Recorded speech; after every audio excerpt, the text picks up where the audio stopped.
As we consider the fruit of the Spirit that is to be cultivated within the heart and the life of every believer, the second one on the list calls for pure joy to just pervade our thoughts and our actions. Good morning. This is Pastor Ernie Lewis of the Blue Point Church in Sisney, Illinois, with your thoughts for Tuesday.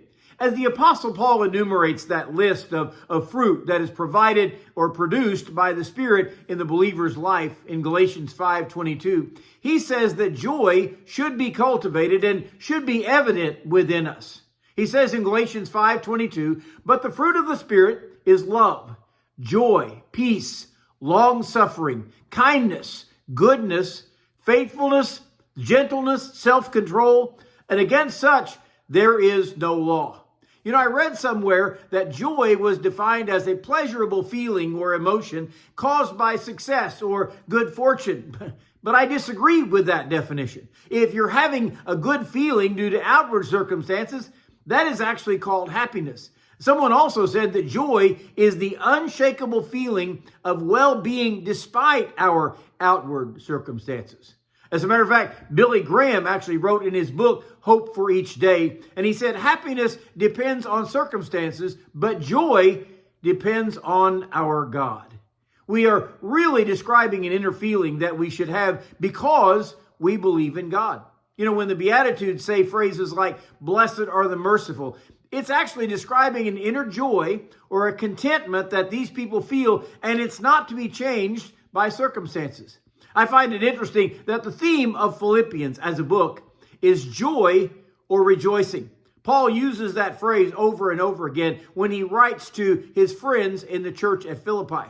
Now, there are some interesting facts to note about the church or the city of Philippi where Paul is writing to. First of all, we know that from the book of Acts, Paul and Silas spent a night in prison there. They were beaten with stripes in Philippi for preaching about Jesus. They did enjoy a midnight prayer meeting, and because of that, they witnessed the conversion of the jailer in Philippi. But Paul also writes about the persecution that these people had in the midst of adversity. He said, it is a great testimony of their faith in God and the deep-seated contentment that the Spirit gives his followers.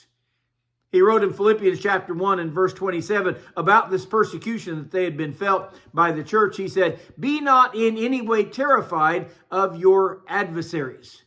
Well, by the way, Philippians is also called a prison epistle, which means that Paul wrote these words while he was being confined as a prisoner in Rome, yet he continued to write about joy and rejoicing.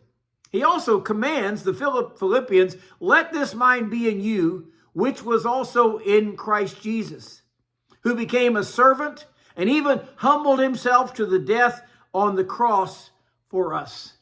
And the writer of Hebrews chapter 12 and verse 2 says, he endured the cross, despising the shame, all for the joy that was set before him. And he's now seated at the right hand of the throne of God.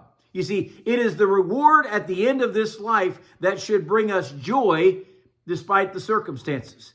This world may bring persecution and pain. The circumstances we face may even be unbearable. But that does not mean we cannot still have joy in the recesses of our mind and our heart.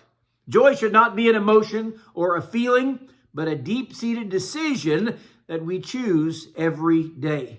Just as fruit must be planted and tended to have a great crop, I really think joy is one of those things that needs our daily care, our nourishment, our faith in God in order for it to flourish. And joy should also be evident on the outside by a contentment, a lack of frustration by the things that we face here, or even the persecution we endure. We should have that joy in our hearts.